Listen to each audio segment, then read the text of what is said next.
Welcome to the Chimney and Fireplace Success Network, a weekly broadcast sponsored by CVC Coaching, hosted each week by industry speaker, coach, author, and educator Jerry Eisenhower. Our presentations are produced to assist business owners and managers in turning their business dreams into their business realities. And now, here's your host, Jerry Eisenhower. And I want to welcome you once again to another edition of the Chimney and Fireplace Success Network, coming at you every single week. And what we try to do is bring you rock stars from outside the industry and from inside the industry. The whole purpose, the whole mission of our show at the Chimney and Fireplace Success Network is to give you ideas, concepts, different ways to grow your business and go to a new level. And this week we've got a special guest, and we've actually got a very special thing here, because what we're going to talk about is how to have a debt-free business and a debt-free lifestyle.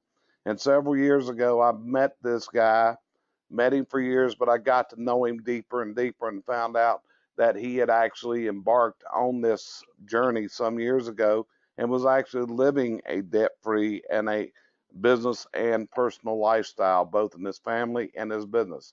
So I want to welcome as my guest today, Jeremy Biswell.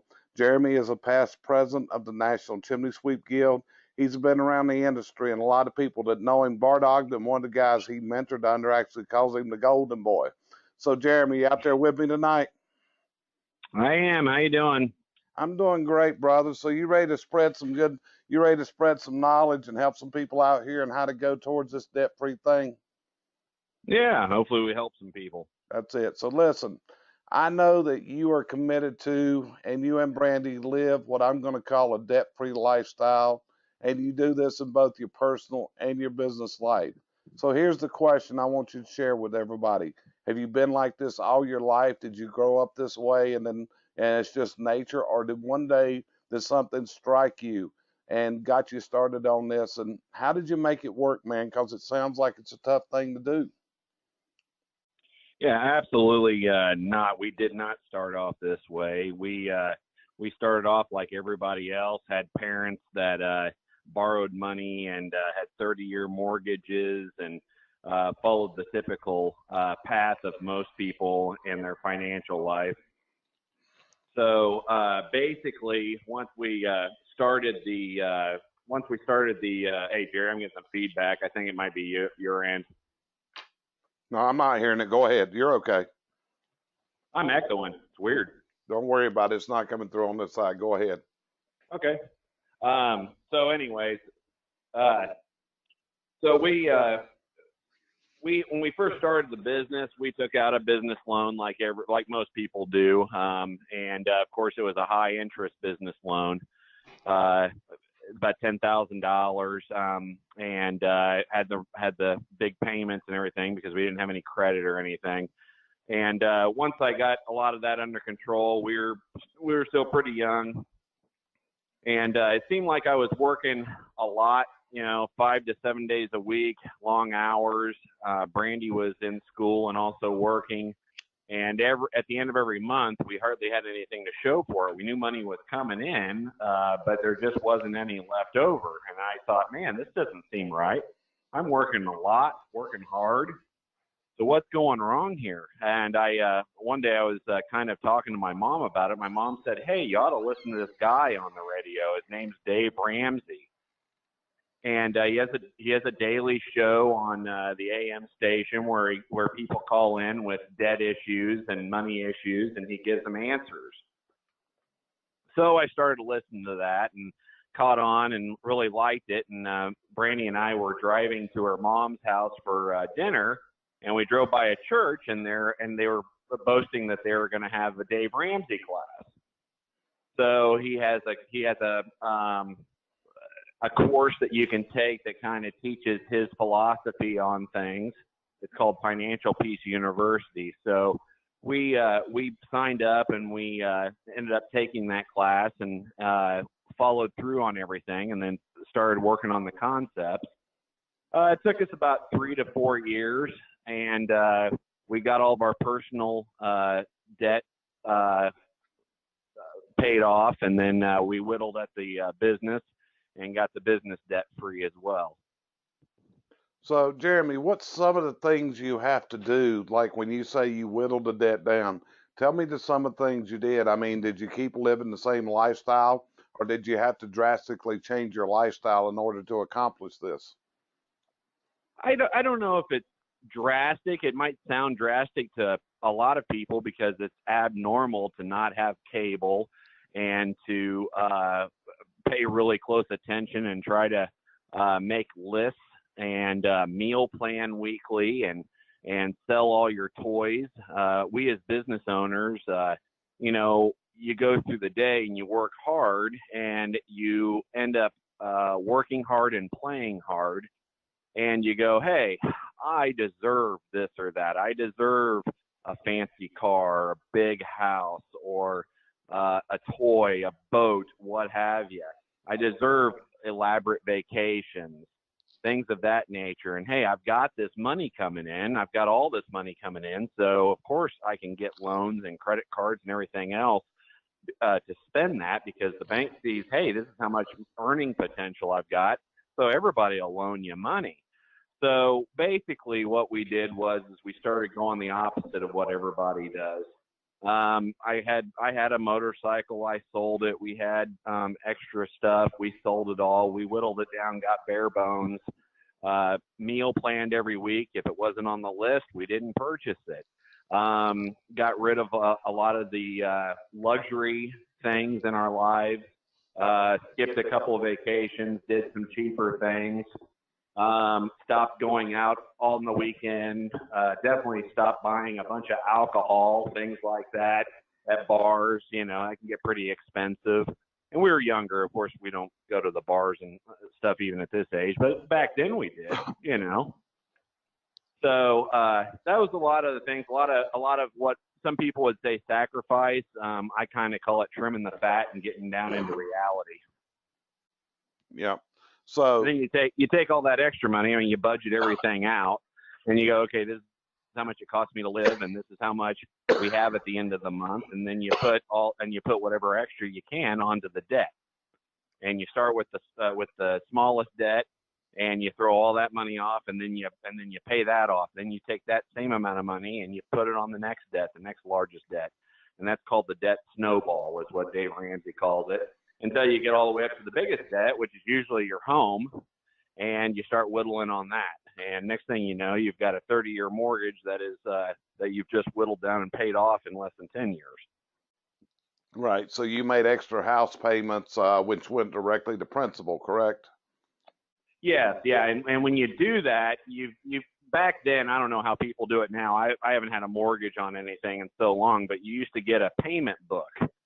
And the payment book, each month you would send off you'd rip out the slip out of this little payment book, and you'd write in, this is how much I'm sending off. They had a minimum payment, which I think ours was like $1,500.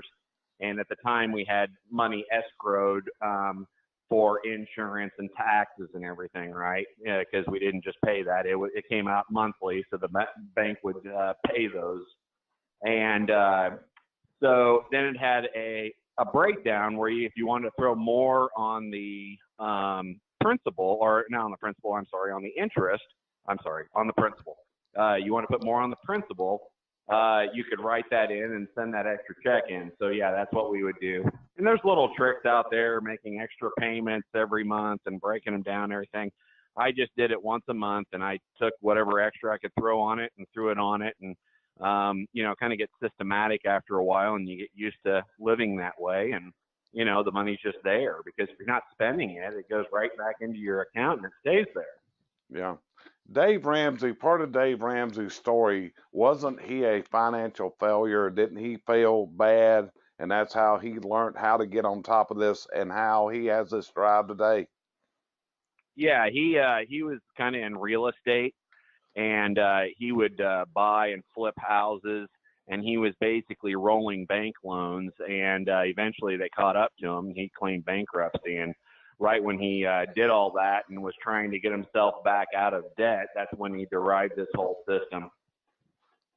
It's amazing in my world of coaching, the more and more I find the super success stories in the coaching world, such as Zig Ziglar, Larry Wingate, other people, and how financially they got debilitated at some point in their life. It really amazed me when I found out that Zig Ziglar, his daughter came home one day and the marshals had boarded, had taken possession of their home.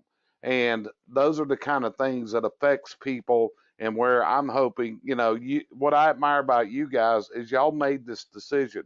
You weren't forced into it. In my own life, I had to hit a wall in order to understand this finally myself, because I was basically bank funded in business, and it ended up debilitating me one day. So, I admire you and Brandy because and I sit there and I know the lifestyle you're leading now. And the neat thing is, with your kids and all, you've got small kids, and now you don't have debt, which enables you to do things with your kids that a lot of people wish they could do with their kids, Jeremy. So that's really neat. So tell me, you and Brandy entered into this jointly, correct? Yeah. Brandy embraces challenge. She's an amazing woman. If you know Brandy, she gets up at 4 a.m. every day, goes to the gym, and gets done more than what most people will get done in a day before I even wake up out of bed. So she enjoys a challenge. And at that time she was in school, and so the nice thing was it was easy to be a little leaner because her whole life was school. So she was spending a lot of time studying and getting her nursing degrees and things of that nature. So she had some recreational things. It was basically studying and being in school. And I had my business at the time, because she wasn't part of the business when we first started everything. And so I was able to focus a lot on the business and getting it where we wanted to be. And she was focused on building her career and her education. So it was a good time of our life to really throw down and get this done. It would probably be a little harder now, but with the kids, you get the kids involved and the whole family goes after it. And I think we could chop that tree down again if we had to, but thank God, we've set ourselves up in a nice place. So, I don't foresee us in that. And once you do something, that drastic, it's kind of like what you said. You said a lot of these people had to hit, and yourself included, had to hit rock bottom low and drag yourself back up out of it. You'll never be in that spot again in your life, right? Never, no way, Jeremy. There's no way I could ever go through that in my life again. No way. Same thing for us. We'll never be in that. I don't care what I have to do. We won't get in that financial situation we started off as, that we were taught by our parents and taught in school, of all things. We won't ever get back there again, and we'll fight tooth and nail to do it. So that's the type of attitude you got to have. You got to hit that rock bottom, and you got to have that drive. Well, I know, Jeremy, the last time I was in Kansas City, you guys have made a decision. You live in a house that I'm gonna guess was built in the latter part of the 20th century, probably in the 70s or 80s, and you guys lived there. It was paid for, but you wanted to modernize it, and you did a very complete remodel of your house. And I've seen it. It was not a low cost remodel. In fact, you learned some business things out of that. But I'm presuming that was not borrowed money you did that rebuild on, was it? Nope, just wrote a check for every draw. Just wrote a check. Yeah, so it was saved up for. I mean, we knew it was coming. So I budget everything in my life. I figure we live in a 3,000 square foot house in Kansas, and when we bought it, I want to say 15 years ago ish, it was $220,000. So I figure, look, I'm a chimney sweep. I'm a very handy guy. I can probably do a lot of the maintenance and stuff myself. I painted the house myself. I did a lot of the lawn work and stuff at the time myself. So I figured when we bought this home, it would cost me about $5,000 a year in upkeep, which to some people they go, whatever, my house doesn't cost that. And some people will go, that's way not enough. Well, for what I figured, that's about what I figured. Well, so I've always budgeted money on that. So that way we also throw in a little bit extra, because I know that, look, this time's going to come that we're going to start not liking our house anymore. We're going to want, some sort of a change. So when you buy another house, you're going to probably want something bigger or nicer or newer or what have you. And I don't want to incur that debt. And to save up hundreds of thousands of dollars is pretty hard, right? So, so what we did was we save up a little bit, and then when we went to do this remodel, we knew it was going to be about $70,000. And it's nice, we want nice stuff, but it was the full kitchen, whole main floor, and everything. A lot of work. So the decision at that time was, okay, Brandy, it's now time to remodel or move. We can either take the money that we've saved up, sell the house, add it to that, and then we can have a new budget so we can just pay the next house off, not have to go in and borrow more money or anything, or we sink it into the house. We love the neighbors. Our parents are both within walking distance, a good hike, but within walking distance. We love our neighbors. We know the house. So that's the decision we decided to make, was to remodel. And it's nice, right? You've been here, right? Have you been here for it yet? Or was that somebody else that came in? I was there. I actually taught a class. When you did this remodel, you actually made it big enough that you have classes in your home now. And the last time I was there, we did a 3-day training in your house, because your dining room. And that's one of the reasons we did it too. I do I work from my home office a lot. We have a nice big shop, but I've got 3 girls in that office that can do a very good job, and they don't need me looking over their shoulders. And as the original business owner, I'm sure a lot of people can relate. I'm constantly sticking my nose in things. I don't need to do that. So I separate myself from it, and I come home. It's nice and quiet. My kids, I can see my kids come home, or I'll be out in the field in the afternoon. But if, like, we had a rep come in, and the guy called, and he said, hey, where do you want to meet? Most people would meet at a restaurant. No, we've got a beautiful remodeled island kitchen area.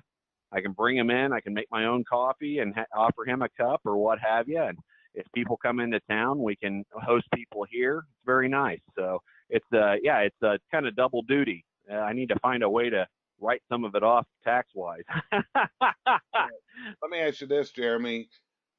Since I've known you, and since the first time I ever came and visited with your company, I know you moved in a new building. And I know that when you moved in that, one of your dreams was to rapidly retire that debt. Has that debt been retired? Mm-hmm. How long did it take you to retire that debt? So I broke my own rule just a little bit. When we bought that building, it was kind of a quick move. We were in, and you were there, we were in a shop, and we were popping at the seams. We had so much stuff, we had to put another garage door in because we couldn't even get to the rear of our shop. So we had to put a garage door in the side of it to be able to get in there. So logically, we need to move. So we had looked for buildings, and there weren't a lot in the price range and the size that we needed. Well, there was one down the road, and Brandy had been kind of working on the people that were in it because they wanted a different building.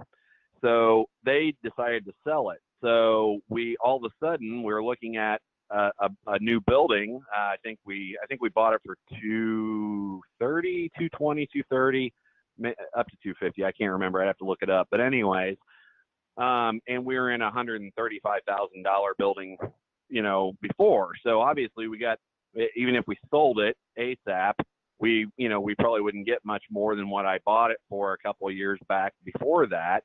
And then we'd have to come up with another $100,000. So I got a line of credit, took out a small loan from the bank. Now I had the money at that time. I had enough money if I would have basically emptied the bank accounts and took up the emergency fund and everything. I didn't want to put myself at that type of risk. What if something happened?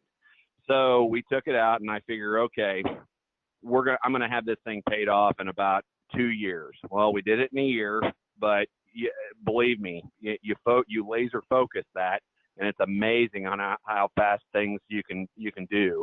So we did take out a little bit, but we had a game plan on getting rid of that debt ASAP. Of course, the bank probably hates us, but hey, you know what? I don't care. You just got to make sure that there's no penalty for paying that thing off early.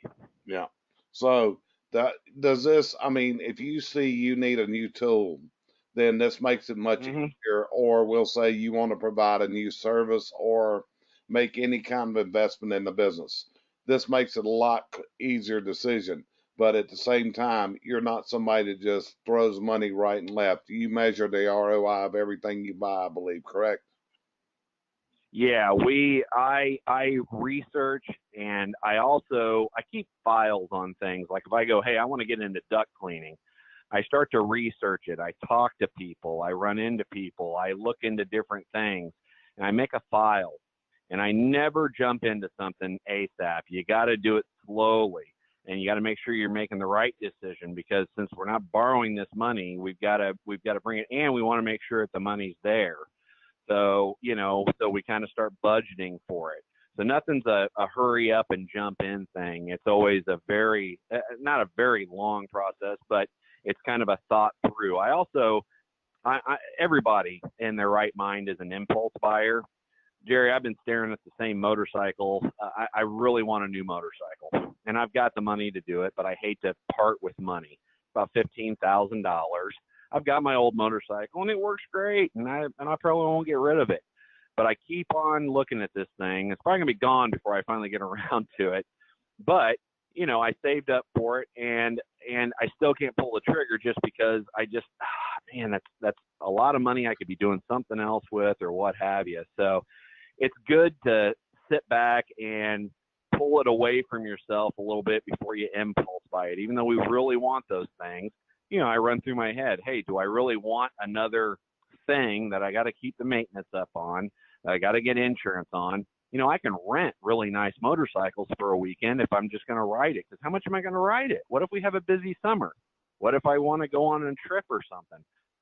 So those are all things that roll through my head a little bit. I think a lot of people are impulse buyers. They feel like I owe myself this. I owe it to myself to eat out every day. I owe it to myself to go on extravagant vacations, put it all on the credit card. I owe it to myself. Hey, I only live once, life's short. I'm going to do this, but that's really not the way you want to think. You want to think, hey, let me get myself out of this, because once I have no debt, all of that money that I was once putting towards those debts automatically comes right back to me. And then next thing you know, you basically became your own bank in your business, in your personal life, and you're just basically putting all that, stockpiling all that money, and then you can either put it into investments, or you can, bankroll your own things, and you aren't relying on the bank at that point. You're not relying on, can I get this loan? Am I going to be able to make this payment? What if I get hurt? What if I can't work? What if I become debilitated? What if I get cancer? What if I get cancer? All these things that happen to these people, and have happened to a lot of people that we know. Yeah, that's it. And Jeremy, it's like you did something. You and myself and Cheryl went to dinner last time I was there, because we in St. Louis, and then we came to Kansas City. And I saw something that night. You did something that kind of told me something about Jeremy. There was a waiter working another table, and he had a pile of people. And you said, I know that guy didn't get tipped decently. And you wrote him a really nice tip that night, much more than you would have tipped on just our meal. And that told me a lot about Jeremy Biswell that night, bud. It really did. So yeah. Let me ask you. Well, I like doing things like that.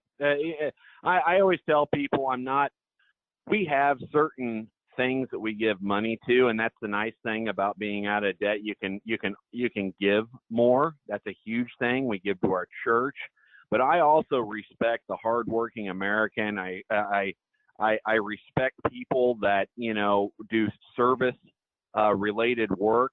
And, they all deserve nice things. We deserve nice things. I like nice things. You like nice things. So, when I see someone putting in a lot of effort, hey, I want to reward them. And I don't need, I appreciate that you notice that and you say nice things about it. But it's all about that self-fulfillment, right? Yeah. But it makes me feel good when you say nice things about me, Jerry. So keep it up. Well, I do. Hey, man, and it's not to blow. That told me a lot about Jeremy Biswell when you did that. Cheryl and I talked about that later. And it's just shows the kind of guy you are. So let me ask you this, Jeremy. If someone is part of a couple, and this is a situation we run into a lot of times, one is we will call them the spendthrift, and the other one wants to get on a debt-free lifestyle. What would you tell them to do, Jeremy? Well, basically, you gotta communicate, and if you sit down and you write everything down together and you show each other this is where everything's going and this is where we need to go. And you got to find out, is that spender a visual person? Are they an auditory person or what? And try to communicate with them that way. Obviously, they've got certain habits, or they feel they spend money to maybe self-fulfill something. So if you can have that conversation about that too.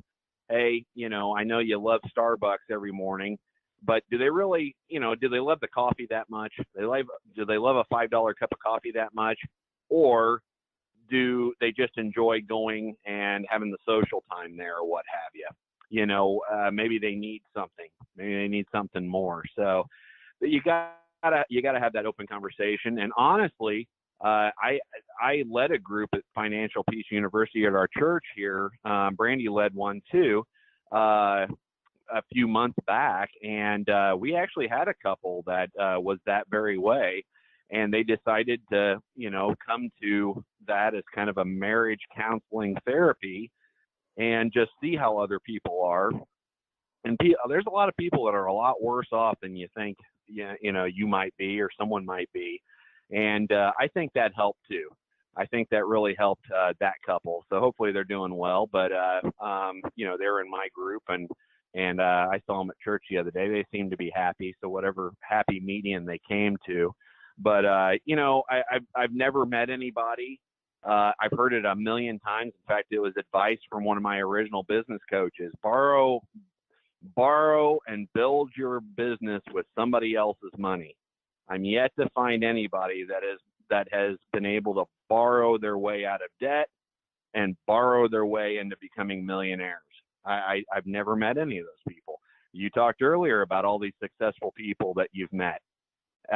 Do any of them borrow money all the time? Did any of them borrow the money to get to where they are, and they're able to keep on borrowing and use other people's money? No, the other people's money they get is from the hard work that they do, and people pay them that money. So that's the other people's money that they're getting, and they're able to budget that money and utilize that money properly to what they have coming in. There's less going back out, right? Yeah. There's only 24 hours in a day. There's only 24 hours in a day, and we can only do so much work. So you either have to charge more or spend less. Well, I'm here to tell you, eventually there's a ceiling to what you can charge, but you can always spend less. I got you covered, brother. But listen, this is something I like to tell everybody to do in my show. And this is why I'm just going to tell you to take off. And what I want to know from Jeremy is, brother, you have been in this business. You have been president of the National Trade Association. You have visited foreign countries as a delegate for the American Chimney Sweeps. So we're going into the year 2018. This podcast will be released right before Christmas. But what I'd like you to do is, what's Jeremy's thoughts? What's Jeremy's advice to be successful in what I call reach your dreams in your business and personal life? What's your advice to share with everybody, Jeremy? Take a little bit more time.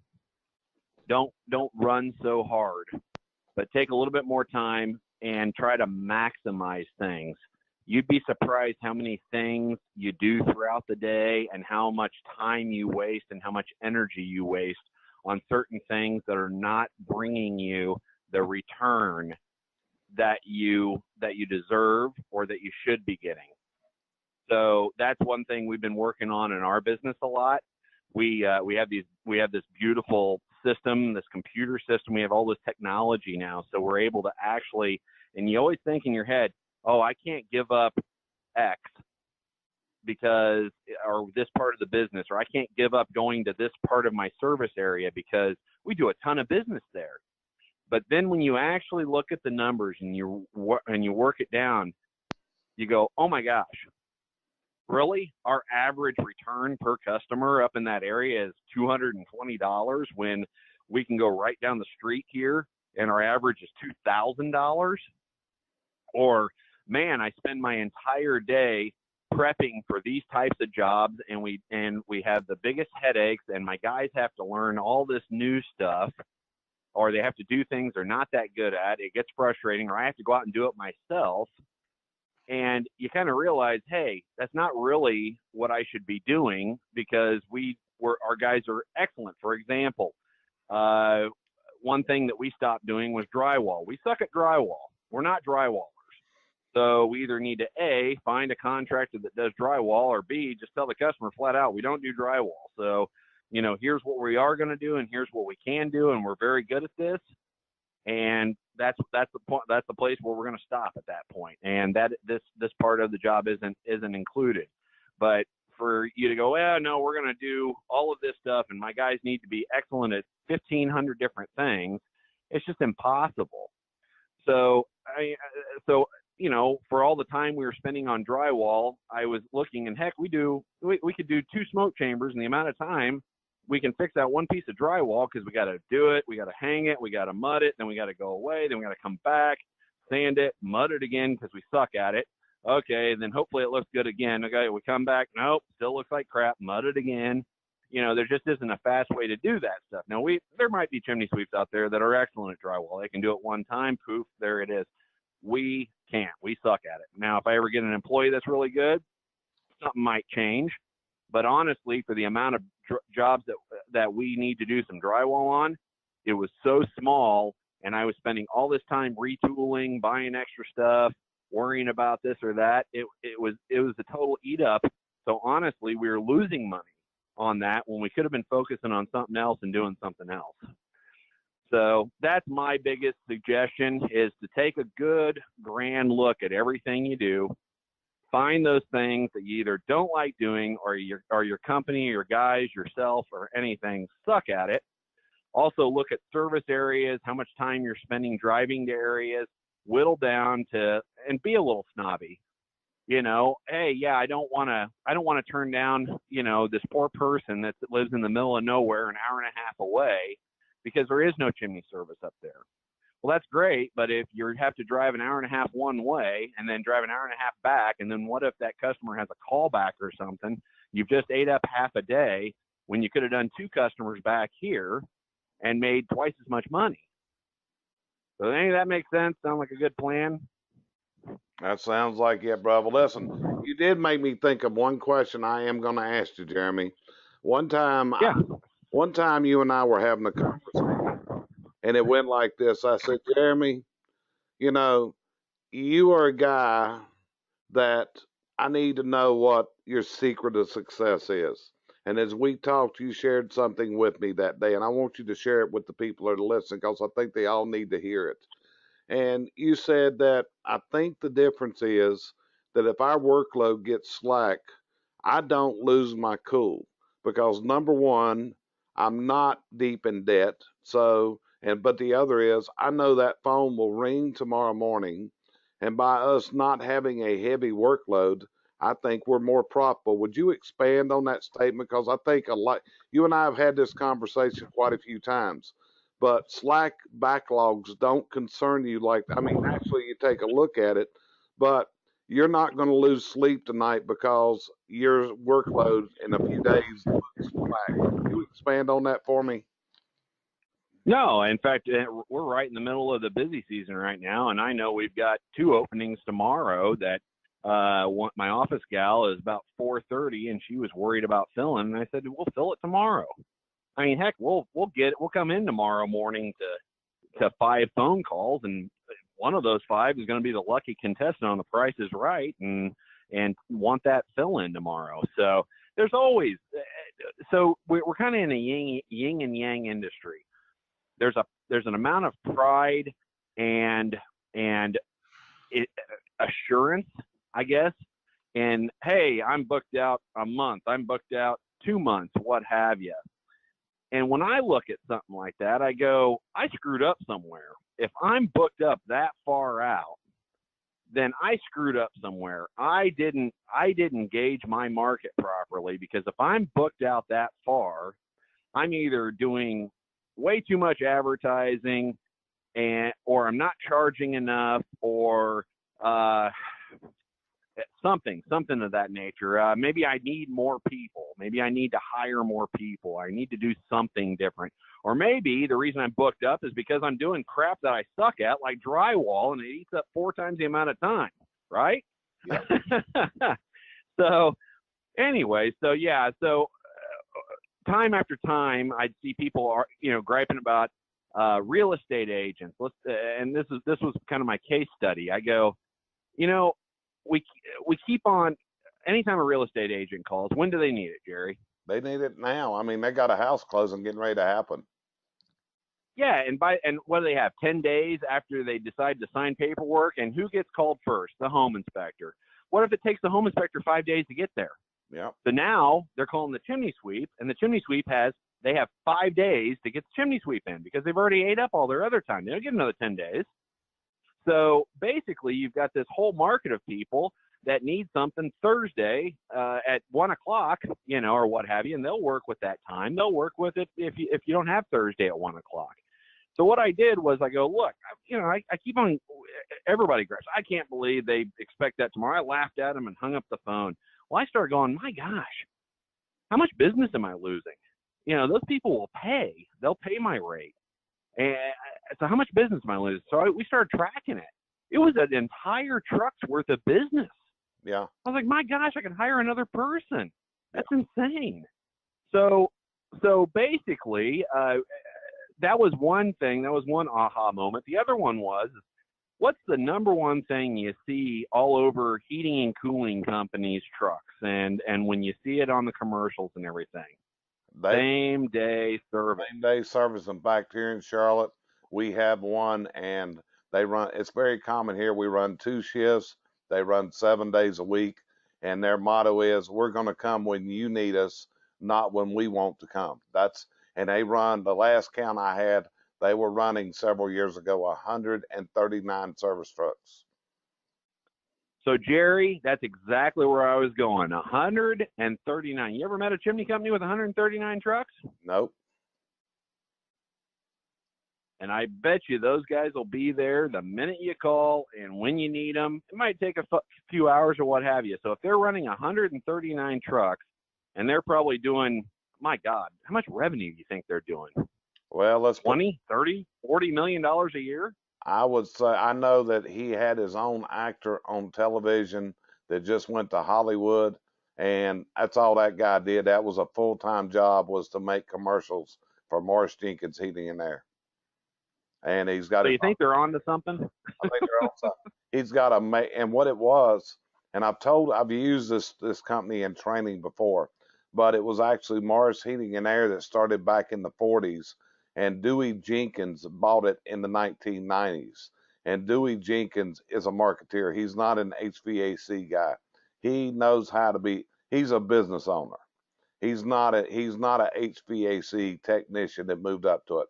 He bought this, and I mean, you just go to their YouTube channel or other stuff and their TV commercials, and it's unreal what they're doing.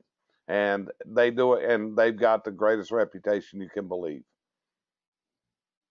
Yeah, that's amazing. Yeah. Well, heck, who wouldn't like the guy that you call at 11 o'clock at night because your toilet's backed up and they're out there in an hour or two, right? That's it. You got a drain that's backing up. How horrible is that? Yeah. Well, maybe chimneys and fireplaces aren't that important, but we have people that are very busy, and I saw on Facebook just the other day, someone was complaining because, someone wanted something at 8 o'clock at night, and one guy popped on and said, hey, I'll take that appointment.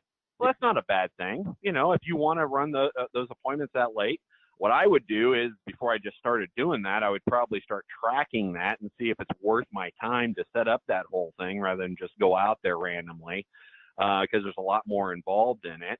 But, hey, that might be a magic bullet somewhere too, So, yeah, and a company that's running 139 trucks and that's profitable and everything else, I think he's on to something. So who are we to sit there and go, that guy's crazy? Yeah. He's not crazy.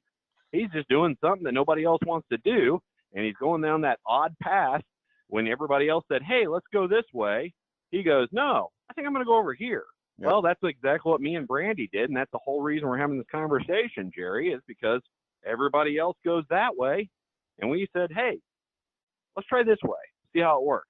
And I'm here to tell you, it works. Yeah.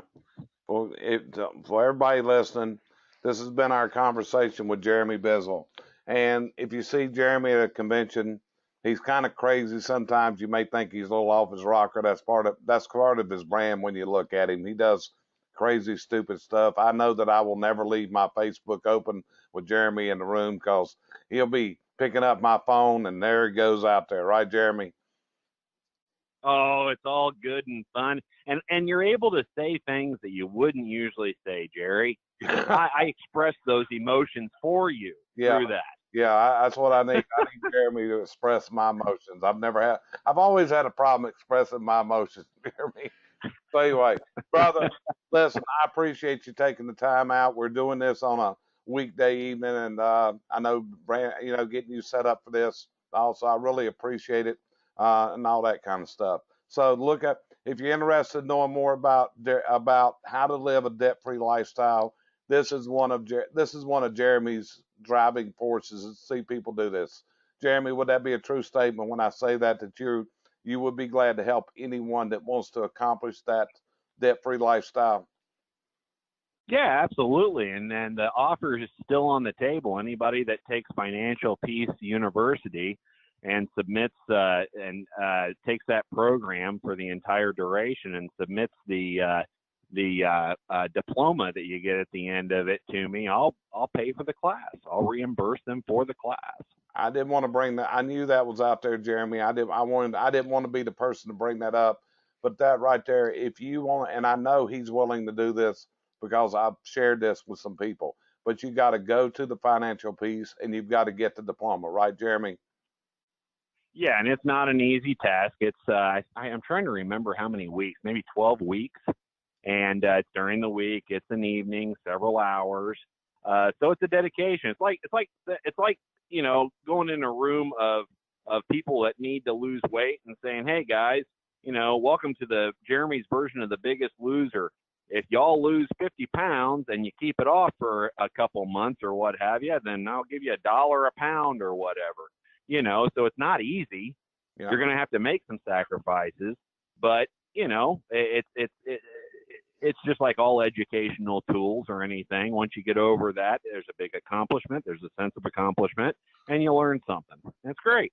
Well, like I said, I've had a lot of well-known, celebrities on this show with me. The Larry Wingetts, the Gettimers, the Ellen Roars, Randy Penning's people. But Jeremy, in my book, you're a rock star too, okay? And I really appreciate you being here with me tonight, brother. So anyway, Jerry, go ahead. Go ahead, Jeremy. You got something else? Well, what I was going to say is what I need you to do now is I need you to tell all of these Gitmers and Wingetts and everything that I had a rock star. His name was Jeremy Biswell. Then they'll go, who is this guy? That guy must be amazing. And then they'll all be calling me for advice. And next thing you know, I'm keynote speaker at conventions, right? There you go, man. Hey, you want to get in that line? Hey, I can get you going, brother. So anyway, this is Jerry Eisenhower, and our show is put on every week. It's the Chimney and Fireplace Success Network, and it's sponsored by my company, CVC Coaching. And we do this every week. It's distributed on SoundCloud, iTunes, and on Spreaker. Also be looking, we're now rolling out our educational platform. It's what we call CVC Basecamp, and we're putting up a lot of educational products on this each and every week. It's a program where you only buy the classes that you need for your company. There is no subscription required to this. And once you buy a class, you have a license to use it. It goes into your library. So there's no monthly recurring fees with the CVC system. So if we can help you out with your education, help you out getting to your dreams, give me a call. My name's Jerry Eisner, and I look forward to talking with you someday. So with that, we're out of here this week. Join us next week and every week as we release our podcast, the Chimney and Fireplace Success Network, that is designed to help my friends, my colleagues, and most of all, almost my family members in the fireplace and chimney industry. So, Jeremy, thanks a lot, and we'll talk to you guys next time. Thanks for joining us here each week at the Chimney and Fireplace Success Network, sponsored by CVC Coaching, providing you the coaching and educational outreach services you need to move to your dream destination in business and in life.